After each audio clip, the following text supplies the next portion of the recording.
I saw that earlier in June, the museums, all of the various like main museums downtown were going to be reopening, and I didn't look beyond that to see what was going on. But I figured people like you are probably working remotely. We're open, and we are allowing visitors to come in, small numbers. But yeah, most of the administrative staff is working from home still. Mm-hmm. Yeah. Makes sense. Yeah, it's going to be a challenge, particularly with pairs and interns, because I'm kind of at a loss as to knowing how to do that, because no one is telling me that we can have volunteers come in exactly yet, and also the fact that with my intern program, I like to have it so that intern can also go to other repositories, and so far the other repositories are like, well, we don't know if we can have them come. So hey, Katie. Hey, Caitlin, how are you? She's coming on.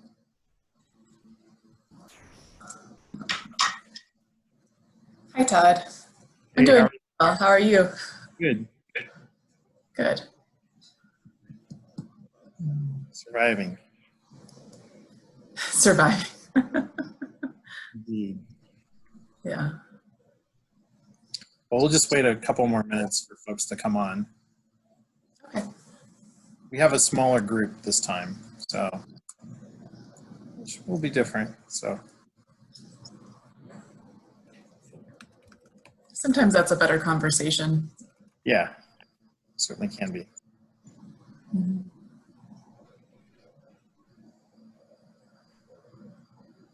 Hey, Ashley. Just coming on board. All right. For those that don't know each other, why don't we go ahead, if you can, in the comments, just type your name and your title and what institution you're with. That would be great.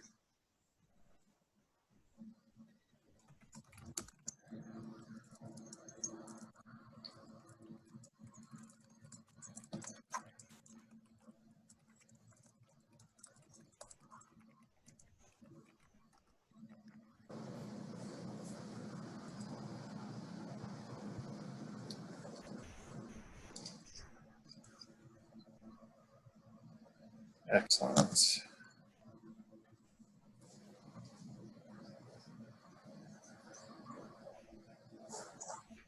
Thanks, Ashley, for joining us. We haven't heard from the Loveland Museum for a while, so thank you. Katie, thanks for joining us. Hey, Nicole. Hey, how's it going? Good. If you wouldn't, sorry, I'm running a little late. no worries. If you want to just type in your name and your title and. Yes, thank you for reminding me. Let's see.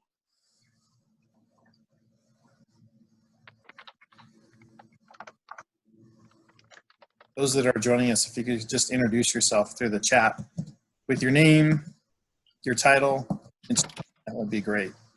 I know most people know each other, but we have a few new folks here. So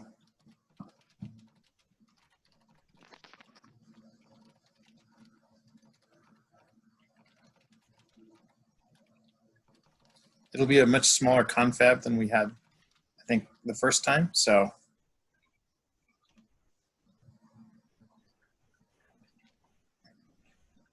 Rachel, thanks for joining us. Yeah, happy to be here. Great.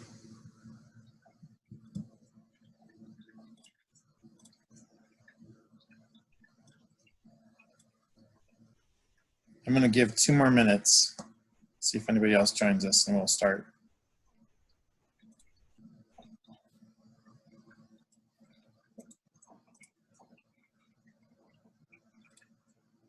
I can learn to understand.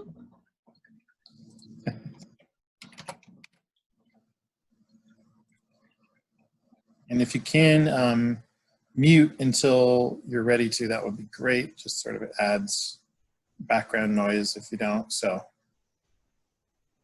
fantastic.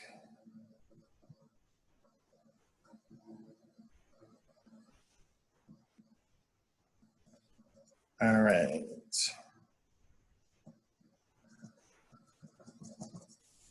Thank you very much, everyone, for joining us and taking the time to do this confab.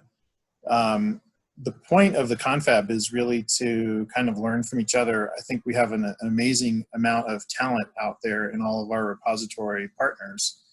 And I think that there is a lot that we can learn from each other through our experiences and also just sharing ideas with each other. So that's really the main point of these confabs.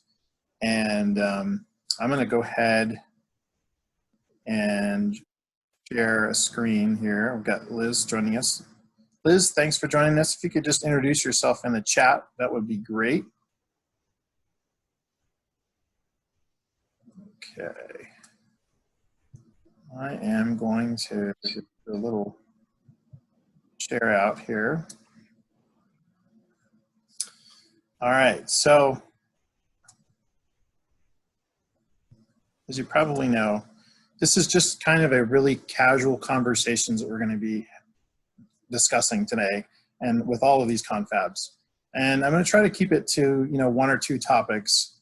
And it's hopefully an environment where all of us can just sort of casually, you know, describe their own experiences, provide some input, and, you know, share ideas with each other on different things. So with that, this is a continuation from our first confab, where we had discussions about, you know, reopenings and that kind of thing. And so we're going to continue that. And then a few of you suggested that we talk a little bit about remote projects and how that has been going with each other. So I'm going to also have that. That's also on our topics of discussion.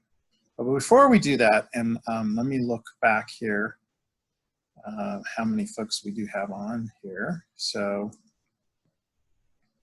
I think we do have enough to do some small breakouts.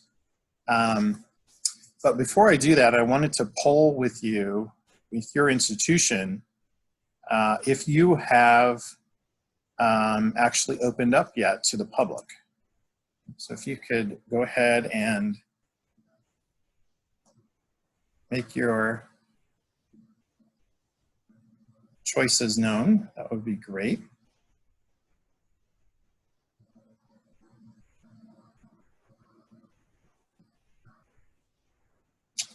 Okay, so I'm going to end the polling and share the results with you. So it looks like so far there's a lot of you, 67% or 6 of you have not opened up to the public yet. 3 institutions already have, and maybe those that have can share their experiences. Those that have not shared those experiences or have opened up to the public, maybe you can let each other know what your questions may be about opening up, what your concerns are, both for the collections themselves, but also your whole institution. What about safety issues? How is that being handled? You know, are masks going to be required? I mean, most institutions we're finding out are now requiring that, but how is that going? Is there a fear that it might not be policed well? You know, if you have interactions with interns and volunteers, how is that going? I think that we'd like to hear your experiences or your thoughts or your questions about that. So that will be our first topic of discussion. Let me tell you that once we do this topic, we'll come back. I also have a file, which I'm going to share with you now in the chat here. Sure, let's see here. I'm going to stop sharing and in the chat share with you this Google Docs folder, which will be our note taker. So once I send you off into a small room to talk amongst yourselves, if you can jot down or have someone jot down in your group some of the ideas that has come up, that would be really great. And then we'll come back and then share out to the group in kind of summary format. So with that, I'm going to go ahead and send you all to a room. So I will catch you in a bit.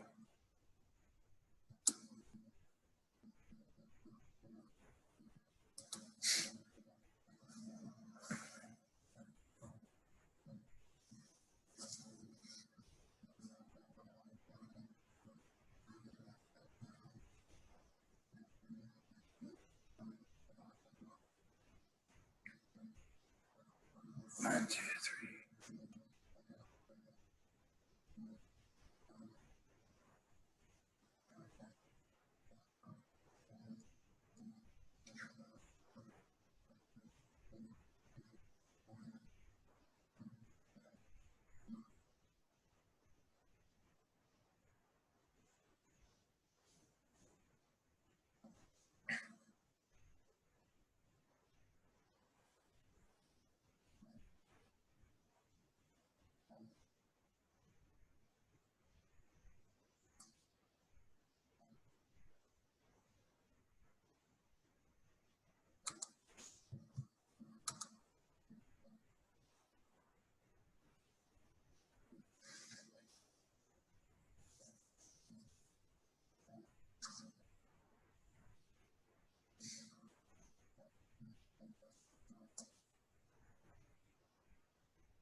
A wonderful third party to this observant group, because so I'm more of an observer. I'm with History Colorado's State Historical Fund. So we do grant funding for archaeological collections, as well as site surveys.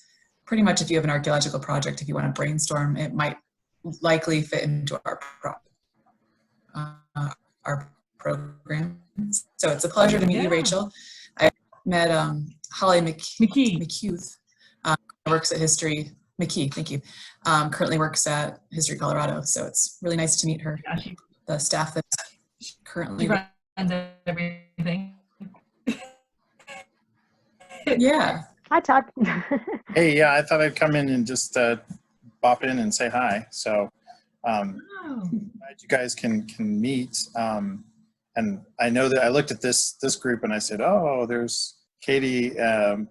You're probably the only one that's a museum. So I thought, well, maybe I'll join you, Katie, just to help with the discussion. So, you know, I think I'll just sort of share. I know, Katie, I don't know how often you've been back to the museum, but I haven't really been back other than a couple of times to pick up stuff. So my observations are really limited. So, But as I was mentioning before we started, there is a lot of concern on my end, just to try to figure out, you know, how we accommodate volunteers, interns, things like that into the institution, because, you know, right now it's sort of all up in the air. So, and I don't know, you know, with CDOT, if you guys have had experience of what. Are you allowing anybody coming into your building, or you're probably? Yeah, and I was just saying that the folks can go into the building. It's kind of discouraged. You're supposed to let your supervisor know just in case we have to do contact tracing later. Some people are, but I mean, I haven't been back in over a month at this point. I have everything I need here. Like I went back once to rescue my plant and once to get like a seat pad because my poor task chair at home is kind of dead. But I mean, that's about it. Oh, I did retrieve like a good solid half of my locality records so that I could use them if I needed them. They're just in these massive, I took one of my son's diaper boxes out there and basically filled it up with binders. So that's been like the only thing that I really needed out of the office.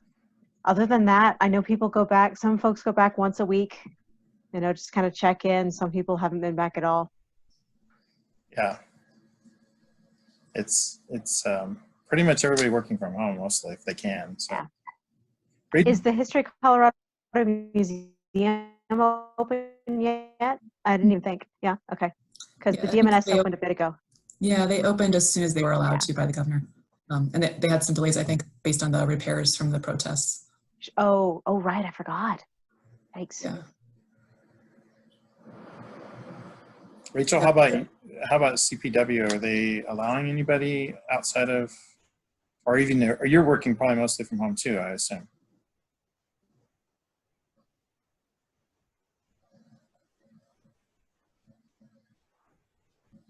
So I end up going into the office at least once a week.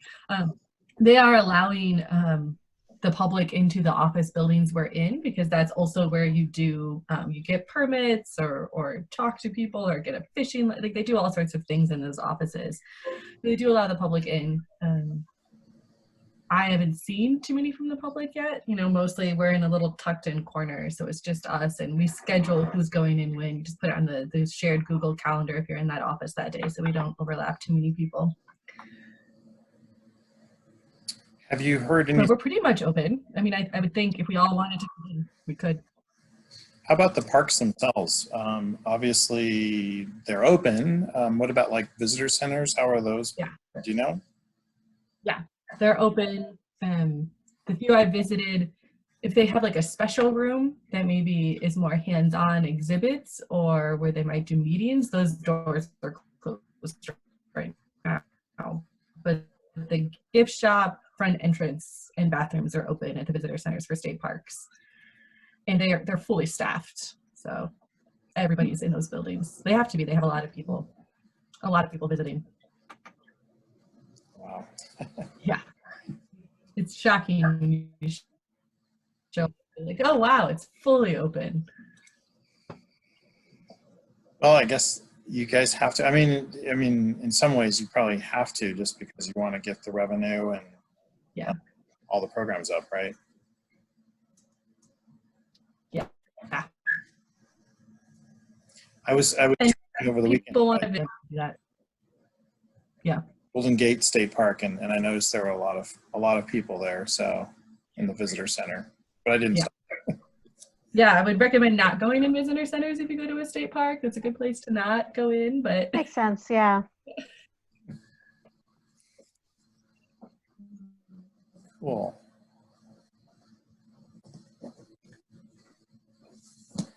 Any other thoughts about this topic?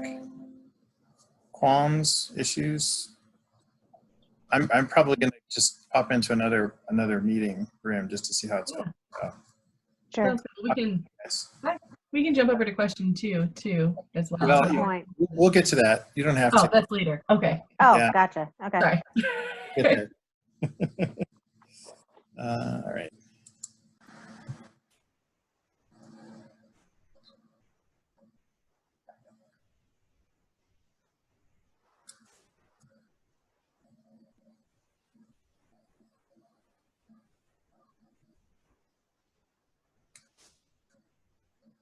But that's the only thing that we're doing currently. Hi, Todd. Hello, how's it going? I just thought I'd come into your room for a minute to see how it's going. Good. How are you all open? Let's see. I know None of us are. No. None of us. None of you. Okay. Soon to open? Katie or Karen? I don't know for us. I've submitted the reopen plan. It has to go through quite a few people and before I can revise it and go from there. So we'll see.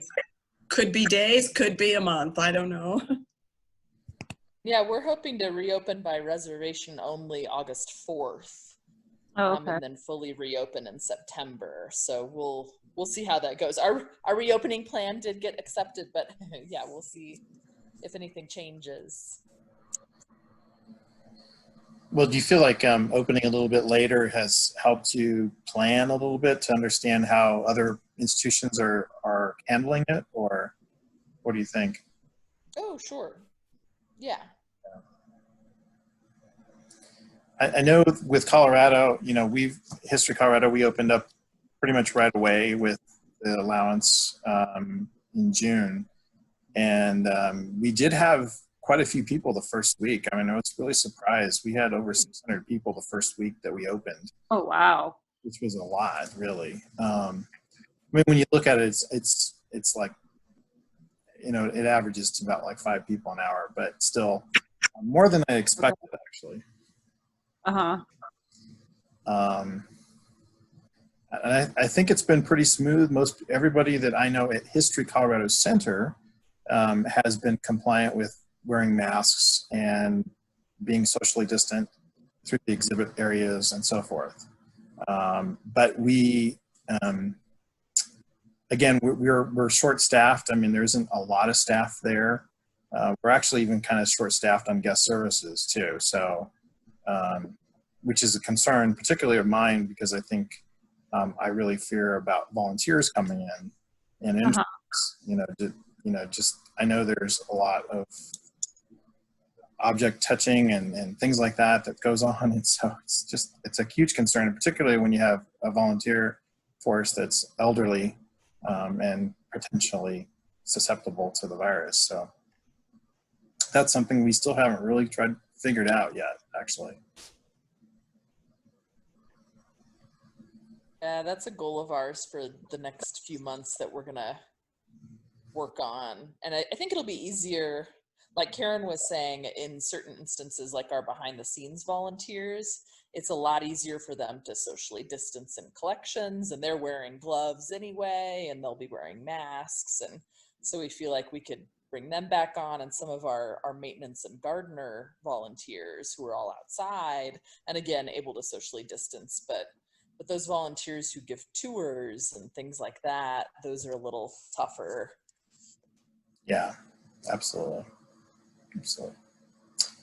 Well, it was nice seeing you all. I'm going to join probably here why don't we give it 2 more minutes and then we'll all join back together, okay? Sounds good. Sounds good. Yep.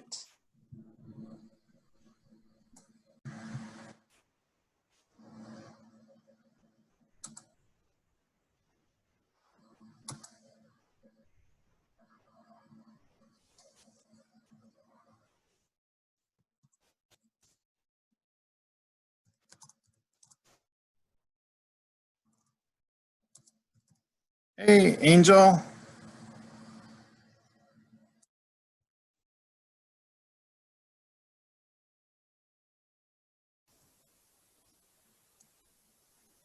Hey, How are you? good. How are you doing? I'm doing well. We were just talking about reopening issues, and I did hear from Rachel about what CPW is kind of doing. So they were saying that all visitor centers are open, so Roxborough is open, and you're fully staffed and kind of roaring to go, I guess, right? Yeah, we're open. I mean, we are allowing only so many people in the visitor center at once, and requiring masks now. I cannot come in without a mask. And we did just open up our retail and also all our pass sales. So we are pretty much open all the way now. Wow. Well, at least you're kind of limiting the number of people and also being careful about how many people come in. That's good. Right. Yeah. I mean, it's in the volunteers too. I mean, we got plexiglass up between the window and everything. So, excuse me. We got that face guard in between us, and the volunteers all have to wear masks and tons of sanitizer and all that good stuff. So we're trying to take precautions. Sanitizer for the visitors as well, and then also preferring that they use credit cards instead of cash. Good. Excellent. Excellent. Rachel, Angel joined us here from Roxborough, so she was giving Oh, wonderful. what's going on there. Nice to meet you, Angela. I've heard a lot about you. Rachel is the intern. I'm is that the correct? new cultural resource technician. You probably met the last person in my Oh, role, okay. Amelia. Great. Welcome. Thank you. Okay, I think we're all here. So why don't we go ahead, and if someone from your group could speak about what you guys talked about, just summarize some of the things that you've had experiences with reopening, or your fears, or your questions about reopening are, and could share that with everybody, that would be great. So I'll go ahead and start with, how about Jill's group? Anybody, and Jill, I'm not putting you on the spot, but anybody from your group? I was like, does that mean I have to talk now, I guess? I can talk, and my fellow group members can chime in, because we talked about a lot of stuff.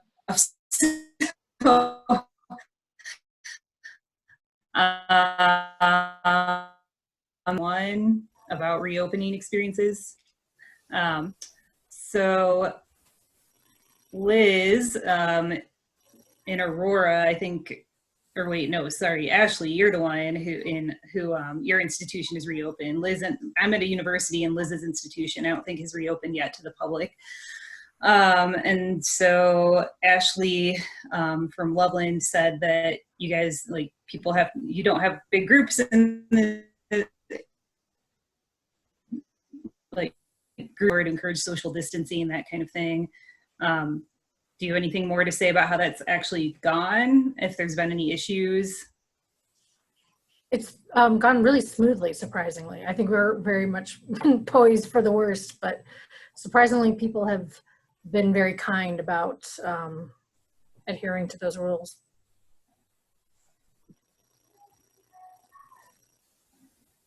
I don't really have anything else to add about this specific question, but we talked about a number of things too. So.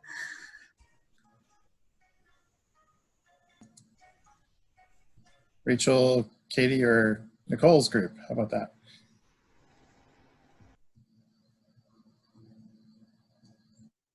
We didn't have a ton of reopening experiences, honestly. Does anybody else in the group want to kind of chime in on what we talked about, or? Most of us work in different we all work in state offices that are in Colorado. So people are going to the museum, but all of us are able to work remotely for the most part. Yeah, in Colorado Parks and Wildlife, the state parks are fully open, fully staffed, because, you know, where else you can go during COVID. Actually, that made me think of a question I had for you, Catherine, though. Is the library open at History Colorado? I believe it is, correct, Todd? I think it is, yes. Really? Only by appointment only. By appointment, cool. Well, I need to do that. Thank you.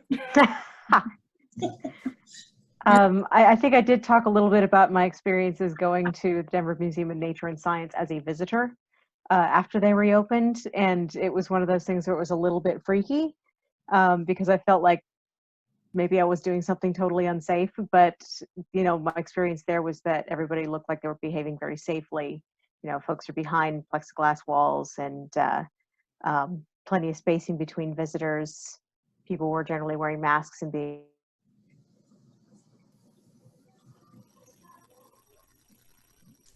pretty good about distancing. So there's that. Great. Anybody else? Let's see, the other group. I think every group has spoken, I think, haven't they? Did I get everybody? I think.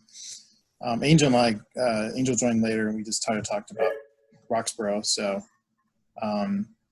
That's fantastic. So I think we're going to go ahead now to the next question. So let me get back to my PowerPoint here. And of course, I didn't see too many notes on in the note taker. Feel free if you have some ideas and would like to jot them down to share with everybody, please do so. Oops, that's here. Okay. All right, so with that, I do have another poll question for you guys. Remote projects. So I'm gonna have you just select whether or not you have been involved in any remote virtual learning programs, either with volunteers, students, or the general public. Yes or no?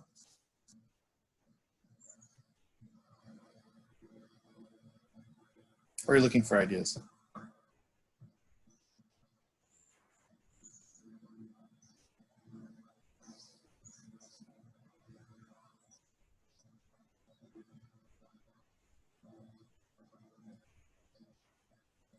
Okay.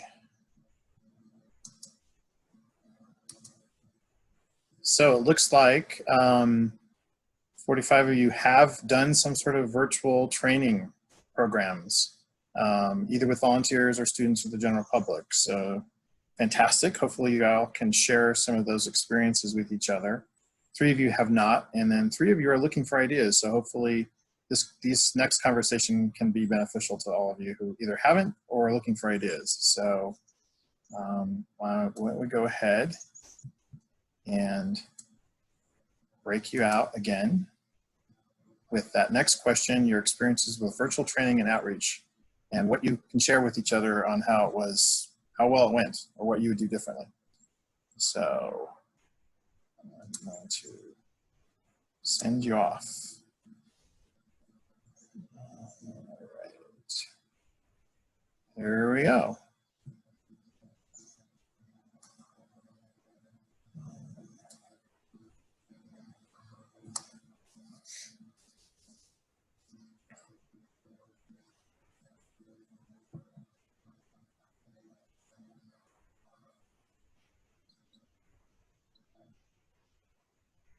All right.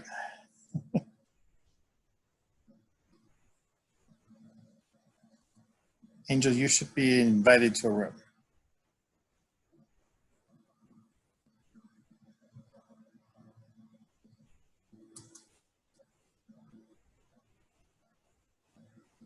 There you go.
Looking at the collection, but we'd like to do more.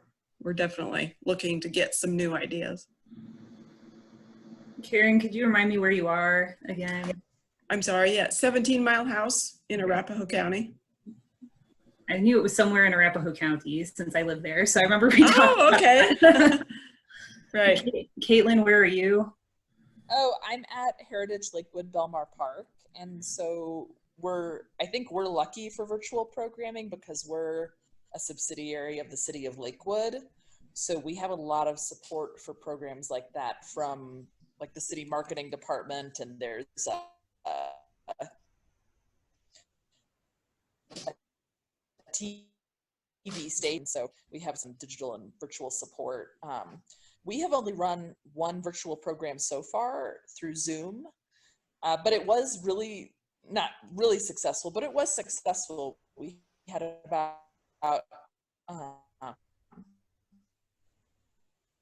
10 attendees from kind of what Todd had done with a sharing screen. So you do a presentation and then do a Q&A and then do a small breakout session at the end.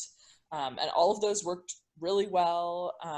People seemed to not mind the Zoom too much.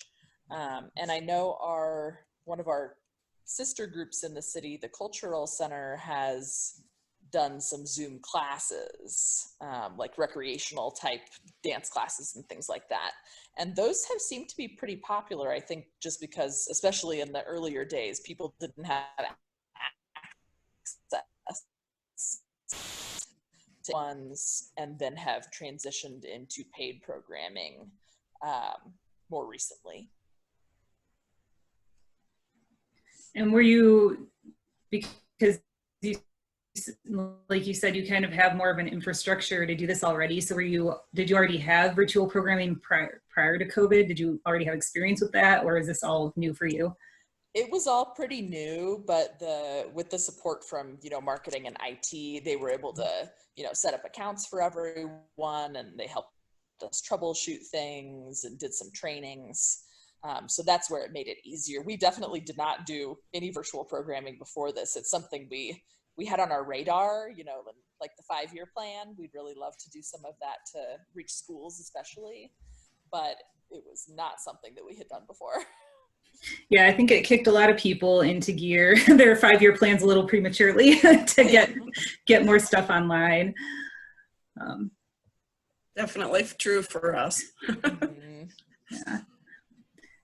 Yeah, so I work at MSU Denver in anthropology, and so I mostly oversee a lot of student employees, as well as some volunteers in our archaeological collections. And so for me, it's my concern was more coming up with work for my paid student employees to do, because they're paid, hourly. So in order for them to get the money that is already set aside for them, I had to try to come up with stuff for them to do, which hasn't been the easiest. Some of the labs that I oversee, it was pretty easy because they were doing research that was all computer-based anyway. So instead of doing it on campus, they just had to kind of. But our students in the archaeological collections especially are mostly working on like object conservation. Mm-hmm. So I've been struggling to come up with things for them to do remotely. Although there's potentially research they can work on remotely, but I've had trouble getting access to those files. So I'm kind of curious what people are doing with, they're more collections-based volunteers and employees, what kinds of things they're getting them working on. Todd, do you have any suggestions? Yeah, I wish I do. I mean, it's just been a challenge to figure out, how are we going to have people working on collections and, how to do that safely. We've just sort of at this point said we're going to reassess everything at the end of August and see what we can do from there. But we're kind of at a loss. Going back to like virtual outreach though, we've done a lot of trainings and webinars. Through all the entire institution, we have a number of different programs that we're putting up almost daily on different topics. So, and they've been really well received. So, that's been a really nice thing. It has been a challenge like for our PAC program that Rebecca Simon runs, which is a very classroom oriented programming, how that's going to be handled. She's probably looking at using Google Classrooms, I think, to do some things. But that's really going to be an interesting challenge to do kind of classroom instruction.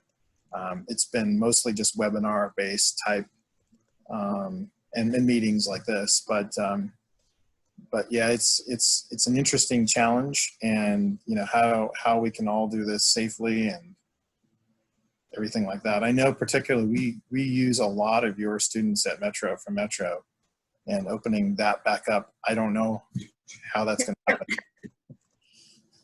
So, But by the way, Todd, did you hear that John Kent is retiring? good. Okay. So he's still around this year, but down to half time. Yeah. Yeah. Anyway, I figured you heard, but that's like adding another layer to my challenges is trying to figure out the transition, because you've seen our lab, you know what it's like. He's the only person who knows where anything is. Well, I know where like half the stuff is, but he knows where the other half is. And so a lot of what we've been doing the last few years with our student employees is organizing the lab. And so if we're not physically in the lab for potentially this entire academic year, and when, I mean, you know, probably be emeritus and come back and use the facilities, but I don't want to have to pester him every time I want to know where something is. Right. Well, let's have that meeting that we wanted to have. So we'll schedule that sometime soon. Let's do that. Even if it's virtual, at least we can get it going. Let's do it. Yeah. Well, great. I'm going to go back to the main room, and why don't we give you just a minute or two to finish up, and we'll come back and join the main group. Sound good? Sounds good. That's good.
Hi.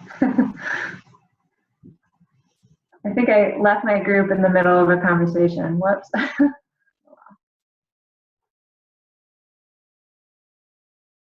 Oh, you're muted.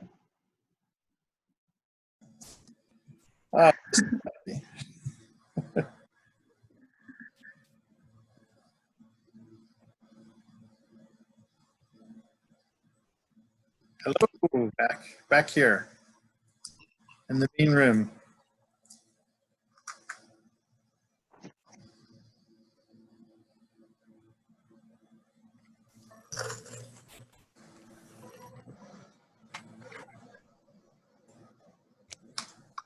All right, everybody is back for the discussions. Hopefully you've had some good discussions with each other. Why don't we go ahead and try sharing with each other what you guys discussed. So I was in Jill and Karen and Katie's, the other Katie, group. Any of you would like to speak first? Go ahead.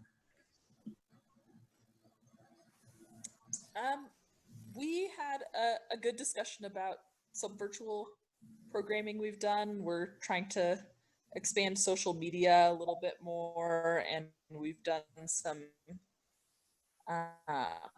smaller programs that have been successful. But our biggest discussion, which we really weren't able to successfully come down on a decision about, was how to engage volunteers and students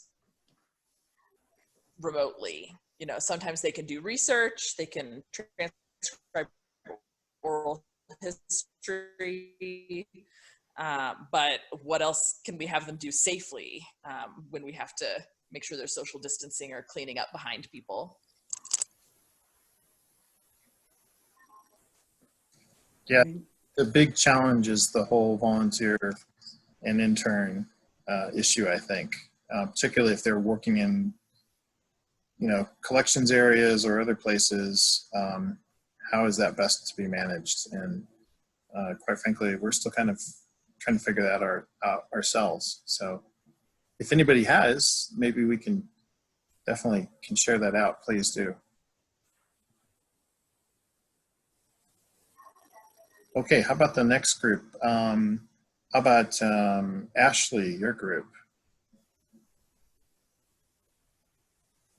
I had to step away for some of that, so I'm gonna, and I haven't, we, at the Love and Museum, were told by the city that we were not allowed to do virtual stuff, so we haven't done, and we've actually started doing in-person stuff. And I'm not sure about the future since I haven't been around as much, so I'll let the others in my group speak to that. Yeah, we kind of touched on the idea that there's so many different platforms to use, which is both great and overwhelming. And I heard about a new one, Hopin, as a way you can still do like meetups, conferences. I was saying I love Zoom. We like it for the breakout rooms. We like it for the fact you can share screens, you can use polls, you can use the chat. It's like a way to sort of connect with people on different levels. So if someone doesn't want to talk, they can use the chat. If you really want to make sure people engage, you can do breakout rooms. Like the function of it is really great for doing education or distance learning.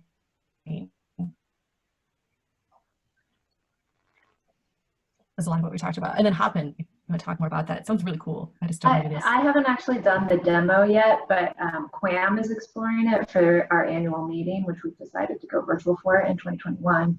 I guess the New York City educators groups, some organization out there used it for their annual meeting. And I think what they liked about it was that you could have one location to go to for multiple sessions that are happening concurrently. So I'm not quite sure, but I think you would then go into a different video conference type environment depending on what interest, which, you know, which session you attend. And then you can also do things like networking and going to different social groups and chatting with people and then moving to a different one when you want to. So it seems like an interesting platform. Like someone just said, there's just so many possibilities out there,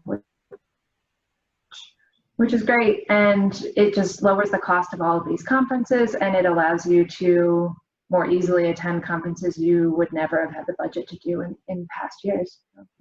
There are definitely pluses. Do you know, Sarah, does that allow any kind of like classroom instruction at all in terms of like synchronous learning and evaluation? You know, I don't know. I've been meaning to try this demo that was sent out to me a little bit, but I think if you were to contact the company, they would send you a demo as well, and you could try it out and explore it, see if it would fit your needs. Great, I'll pass it along. Thanks. All right. What's the name of that again? I'm sorry. Hopin, it's H-O-P-I-N. I think it's one word, I believe. I'm looking at the email. Okay, thanks.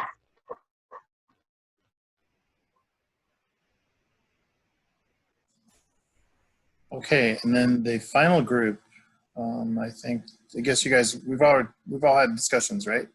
All of our groups have said something. Anybody else would like to add anything to their experiences virtually that hasn't been said or shared out? Problems, issues.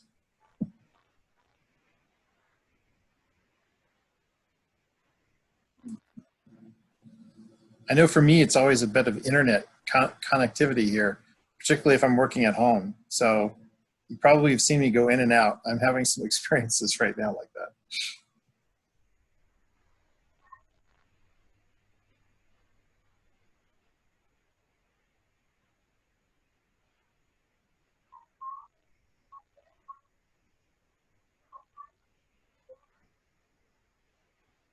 Well, Todd, you're muted. Okay, so hopefully some of you maybe added some thoughts onto the note taker. I haven't looked at it here in a bit, but if you have any ideas, I'd like to share them with us. Maybe if you could put in that Hopin name down there, that would be great so that we can all look at that. If you're interested in pursuing that as an option for any of your programming needs. If you have any other thoughts or any other ideas, please just jot them down there and then I can share that back to the group later. So hopefully this has been beneficial. Hopefully, let me go back to the previous one. Before, I have some announcements to make before we end. But before we do so, I wanted to keep this confab idea going. And I don't know that this is going to be, every other month, but we may do this, whenever we can, sort of thing. It's sort of kind of flexible in terms of time is concerned. But I wanted to show another poll to you guys about some topics that maybe we could discuss together the next time we meet. So I'm going to share with you that and take some time. There is multiple choice answers on this question. So I'm going to launch this poll for you guys now. So for the next confab, what would you be interested in hearing or having discussions about as a group? So there's several choices. Feel free to choose as many as you feel you are interested in. So this will help me out in knowing what to schedule for the next time. And if there's certain particular items that you have that you'd like to suggest to me as well, you can always email me. So don't feel like this is your one-all chance here to get an idea in. So, but this gives me at least a framework where to start.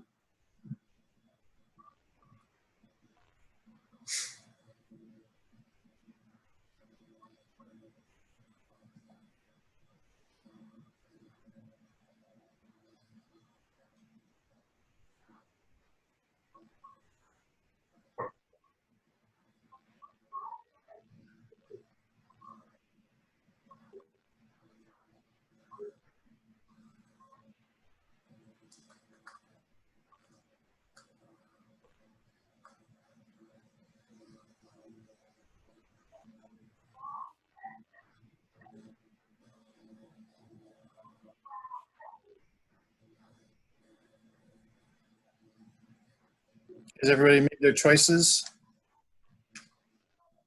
Okay, I'm going to end the polling here and share with you the results.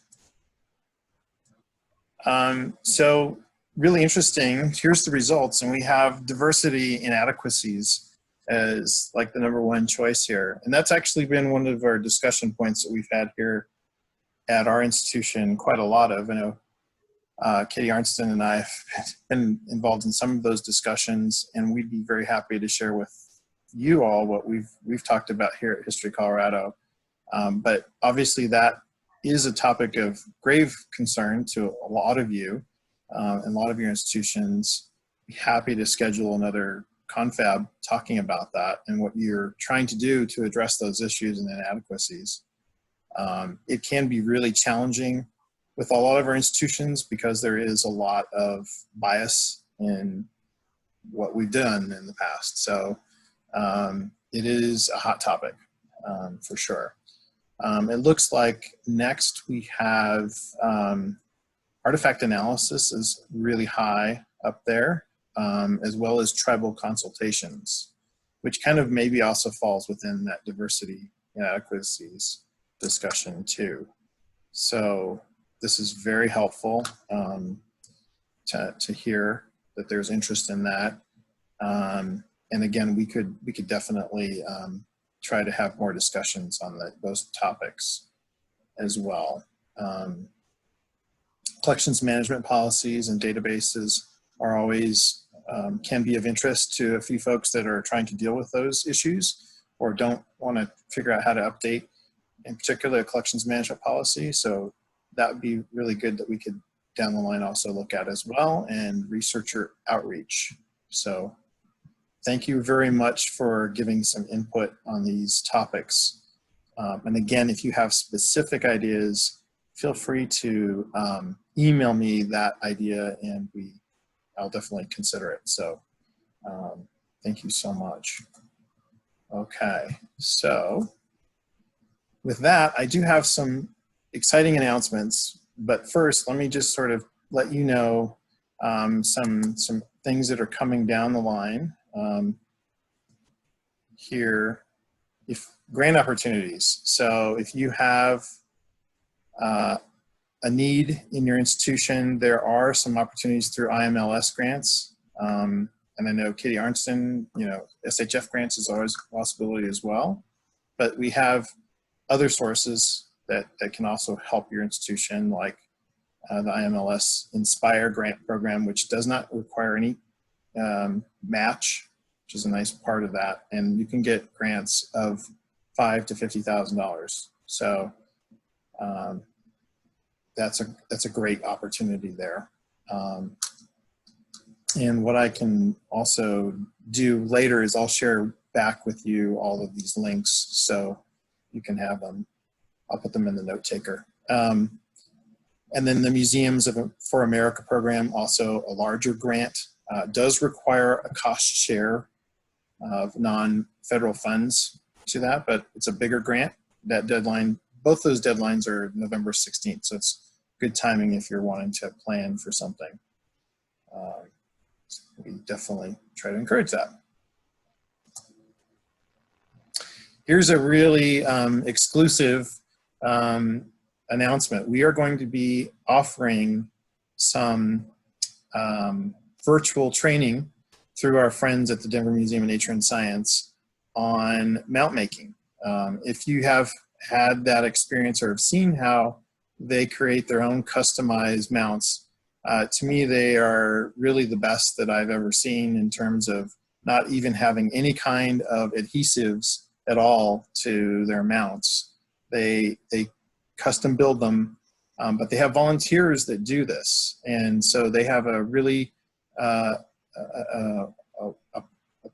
set down procedure that you can find all the information on our website, but we'll have a video tutorial available to you starting next week. So I'll share that out in a newsletter. So if you don't receive my newsletter and would like to, let me know, and I'll make sure that you get that information about DMNS's mount making online webinar. So, and it's a very short, there's actually two versions, one that's I think about 40 minutes and one that's like less than 35 or something. I can't remember. They're not much difference, but it's a good demo of how to do their kind of mount making, which I certainly encourage if you can. So look for that. We were going to do an actual in-person workshop. I had that scheduled for September of this year, and because of COVID, we've had to cancel that. So this is kind of an alternative to that. Perhaps we can do something in person next year. So thanks to DMNS for offering that to us. Also, some other trainings that are coming up that I wanted to highlight. One that's happening on Wednesday the 22nd. That's my colleague, Dr. Chris Bowles, who works here at History Colorado in the Preservation Office. He's going to be talking about preservation in the UK. And I think he'll also talk a little bit about some of his work in not only preservation in the UK, in Scotland in particular, but also how he's worked with some museums there too. So highly recommend if you get the opportunity to check that out. It's a noon to 1 webinar on Wednesday the 22nd, so next Wednesday. And then kind of a shameless plug for myself, but one that if you're interested in attending, it is one that I'll be talking about some old research that I did a while ago, looking at some old collections that kind of led to some reanalysis and reinterpretation of the west central part of Colorado, which has some unique kind of artifacts from basically 900 to 1180 artifacts that have a lot of interaction with different groups, mostly ancestral Puebloan and Fremont. So if you're interested and would like to attend that, please sign up for that as well. Again, I'll send out the links later if you don't have them already. And finally, we've had this really great opportunity to partner with the Texas Historical Commission and offering you the opportunity to join with some of our Texas colleagues with some really great training that they're offering there one on grant evaluation, setting goals and measuring impact.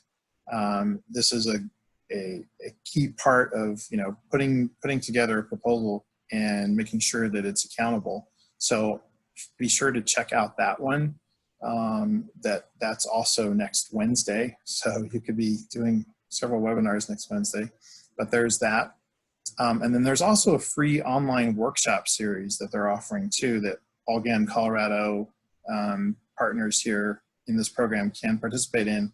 And that is how to make an exhibit, a small traveling exhibit or permanent exhibit, and try to get engagement in the community. And they're talking about a lot of different subjects. Part of it is diversity, I believe. It is a 5-session series. So you can register once, you're signed up for all of them, and try to attend as much as you can. I believe they will be recorded as well. So those are some of the training opportunities we're offering. Feel free to register for those. Again, I will send out the links, or you can email me too if you didn't get them and would like to do so in some way. So, and there's my email. You can always call me too. These days I'm mostly available via my cell phone, so that's really the easiest way to get a hold of me. But email works great too. So, and again, if you have other suggestions or comments about either today's session or how we can do other ones in the future, really appreciate your input. All right.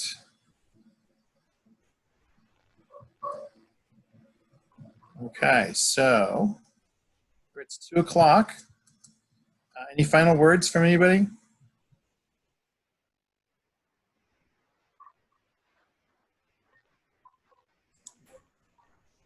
Hey, well, thanks for joining us. I hope you guys have a great day. And until the next time, stay safe. Okay. Thank you. Thanks, John. Welcome.